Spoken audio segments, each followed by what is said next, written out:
Right, honey. this week with my emotions where it was just I was feeling really, really heavy and Yep. I had to go send something at the post office. And so I go to the post office. There's this long, super, super long line. This woman puts a box full of like all her probably Etsy whatever she's selling on the counter. I'm like, this is gonna be like an hour, like literally, like it was that long. And so That's I the looked way up of the another world. um another post office because I was really emotional and I was like, I'm gonna start crying. I'm gonna break down and cry in here. Like I need to get out of here. I cannot wait this long. And so I left and I got in my car and I started driving and I just like broke down again, feeling really low, very heavy. And I was just like, I don't know why I was feeling that way. I was feeling really frustrated. Like the energy here where I'm at is like really heavy and just dense. And it's kind of quite frankly depressing because everything's dead. It's cold. It's winter in Ohio.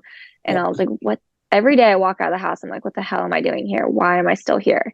And, I just broke down and I was like, I don't want to be here. And after I allowed myself to cry and like process and work through all of that, like I went and I walked into a grocery store where they had a post office and um, sent out my package. And as I was walking out, I was just observing everyone else. And I was just like, I don't have to be here. Like, I don't have to be here.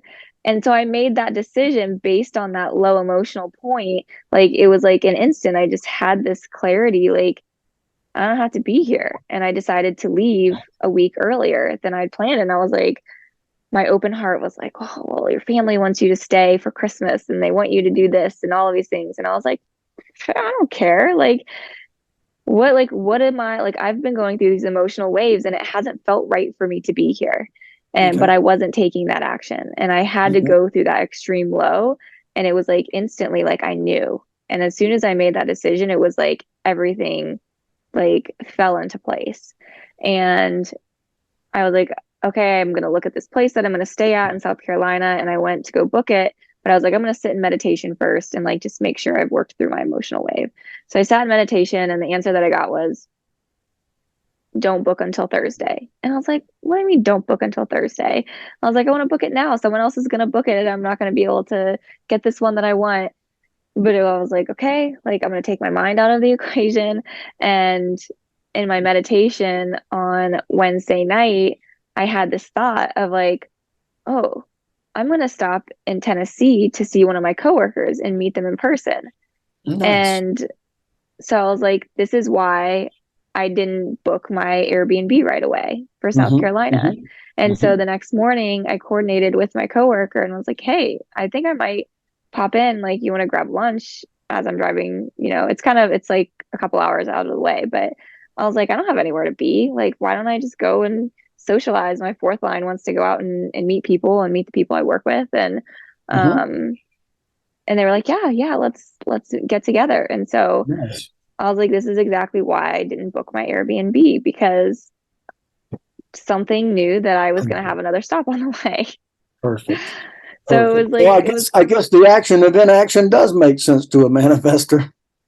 yeah, I mean, it does like when I listen to my emotions or like Hmm. I sit in meditation and I listen to myself, like Hmm. connect with my higher self or whatever you want to call it. It's like, Hmm. Hmm. even though my mind was like, I want to book it right now, it was like literally screaming at me. And I was just like, no. I just trusted it. So How many years that's, has your mind been screaming at you? but I mean, that's my story of like, Yeah. wading through my emotional wave, and I was so proud of Hmm. myself because You should be. um You should I was be. like, this is different for me. Like it was really difficult for me to not just go do what I wanted to do because intuitively there was something inside of me that was like, no, there's some more information, there's more pieces of the puzzle that are going to reveal itself to you. And Okay, here's what came through. Here's what came through. You said what needed to be said for something to come through. Make sure that when you're going somewhere, you're looking through the windshield rather than the rear view. Don't spend your energy running from things. Spend your energy moving towards something. That's mhm, what just came to me. And the mind will just do anything it possibly can to derail you and confuse you. Now, we don't want to talk about the mind is only being a negative thing. We know it's a negative thing. 30 some odd years of conditioning. That's a lot of stuff floating around in there that every time you cry about it, every time you process it, you're deciding, I'm done with this. This is not happening anymore. This does not have to be my life.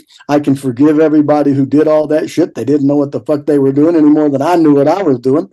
So we can just let go of it. Mm-hmm. So to bring it up, it's the same thing as vomiting, or taking a dump. I mean, you got to let go of it. Mm-hmm. It seems so simple when we get together. Now, see, the moral to the story here is that'll learn you to spend 7 days without me. I was moving through some stuff. It was a week for sure. But I also realized that, I haven't had sunshine in a Yeah, really long time. And yeah, so I actually started taking vitamin D, and I think that's helping level out my mood a little bit more. So, yeah, yeah. um, Yeah, we need I'm, the D, but we need to get it from the sun, more than from the yeah, pills. I mean, I don't even know if half these pills work. I have taken so freaking many things that promise so many things that I don't know that any of them have ever delivered. So I'm taking this into my own hands and saying, you know what? The hell with all this nonsense. The hell with all this noise. I'm going to pay really attention to what's going on with me. And when I take something, if I feel something or something is moving, I'll keep taking it. And if I'm just swallowing these damn things out of habit, in the trash they went. yep, In the trash they went. Done it. Over. yeah, And that's I mean, I'm a manifesting generator. So I have this manifesting capacity. When I get, shall we say, irritated enough or pissed off enough or just frustrated enough, whatever I said, they came up with a new pharmaceutical. Did you know the name of it? When nothing else works, you take a fuck it all. I like that one. Give me a fuck it all. I've had enough of this shit. And I literally have thrown a bunch of stuff that I paid money for that nobody else is, Yeah. you can't get. So I just said, over, out of my life. Mm-hmm. And Yeah. I think that that's a good move when you have observed it long enough, and then you really because the advice I just handed to you came through to me. Tom Pfeiffer, what have you been doing in this process? Mm-hmm. Okay, if it doesn't work, find another choice. That's what free will is about. Yep. Make another choice. Can we see this another way and make another choice? Yes, we can, Barack Obama. Thank you for that. And do it. Yeah. And you know what? Like, Yeah. especially as an emotional being, and this happened earlier this year when I lost my job, and I was like, what am I going to do? Okay, I'll take some time off and I'll go travel for a couple weeks. And then as I was interviewing for jobs and all this, I was like, well, what if I took off more than a couple weeks? What if I took off a month? Like, could I do that? And then I was like, as time went on, I was like, what if I did more than that? And then it was like, I like there were more and more possibilities that were popping into my mind of like, I don't have to continue living my life and have a job and, Mhm. be glued to a desk for 40 hours a week. What if I took a leap and like sold my car or whatever and Mhm. traveled around for a little bit and gave that to myself? And Mhm. it's like all these opportunities opened up. And so I kind of had that same realization where I was like, I was in that low, and then it was like I snapped out of it, and it was like I can literally be anywhere I want right now. You Like, can. why am I torturing myself when my body has been screaming at me?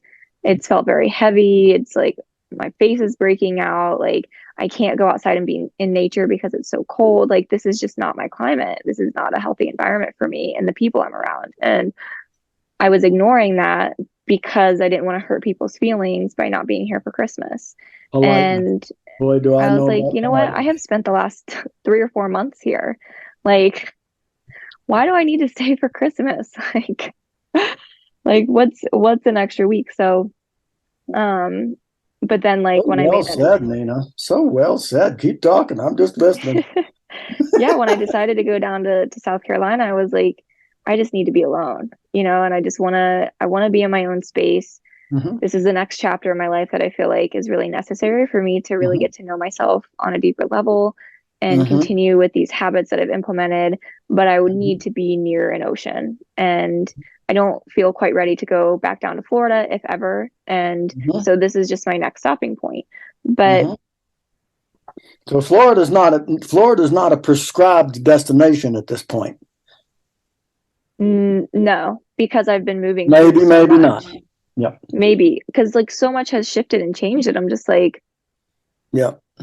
Do I need to go back to the old? Like, I mean, I love it. Like, I love it there, but there are obviously things there that, are kind of difficult for me to be around emotionally. And, that's something that I want to be at peace with if I ever do decide to go back down there. And that's where all these possibilities are kind of opening up for me, where I'm like, I really don't have to be anywhere. Like, I would prefer to be in Florida. I would prefer to be with my community and all of these things. But, like, this is my time where I'm feeling intuitively called to go inward. It's winter, so I'm going to spend this time with myself and I'm going to reach clarity over time.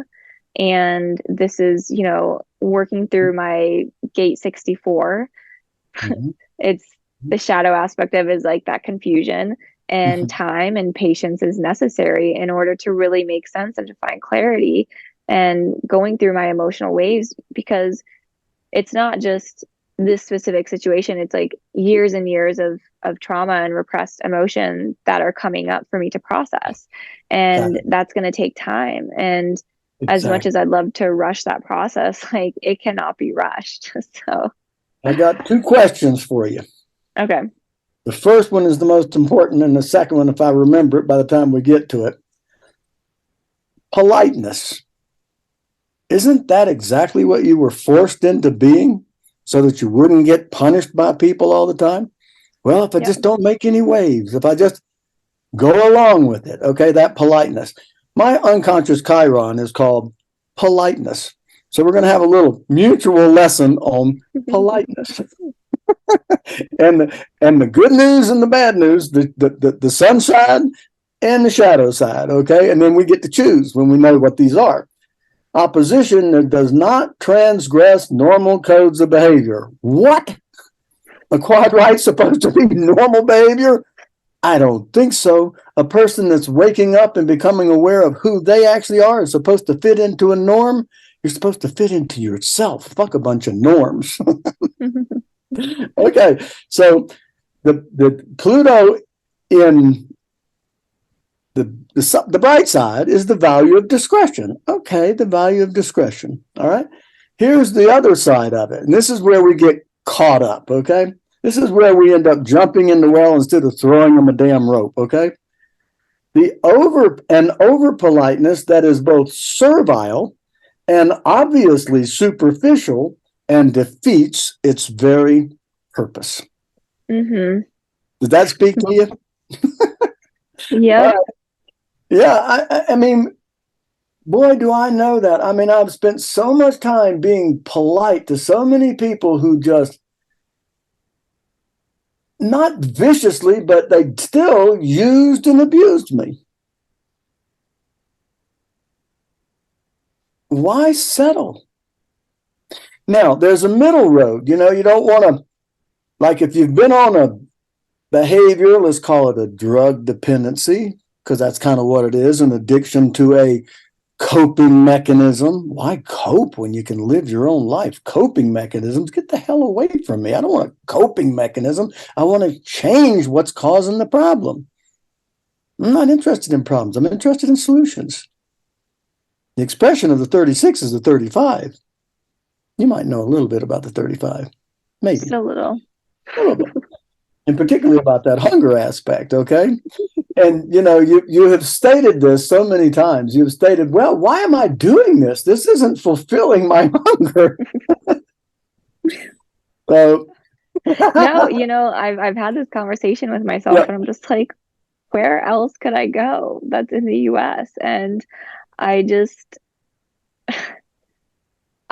gave up. That's part of my process where I was like, you know what? I don't have to make a decision right now. Like, I don't have to lock myself into anything. And that's where the time and going through my emotional wave and encountering uncomfortable Thank you. situations that have Thank you. really shifted how I have perceived how I might live my Thank you. life. And a lot of the limitations were just old thoughts and belief systems about, like, oh, well, Trained into you, not your own. Trained into you, not your own. yeah, And yeah, think about it. What would you have to ignore to know what to do in the now? Your authority, which forms your type and your strategy. mm-hmm, That's a lot to unconsciously, while you think you're doing the right thing, ignore. So for you to be able to take your time and not be, the red hot poker this far from your butt is never going to be an environment you'll make a good decision from. mm-hmm, So, the idea that you can take your time, you can actually be kind to yourself, love mm-hmm. yourself, and give yourself the time to be clear about things. And then when you really get the clarity, boom, you're not looking out the rear view window anymore. You're not looking at the mirror at what you're getting away from. You're looking at what you're going towards. And that's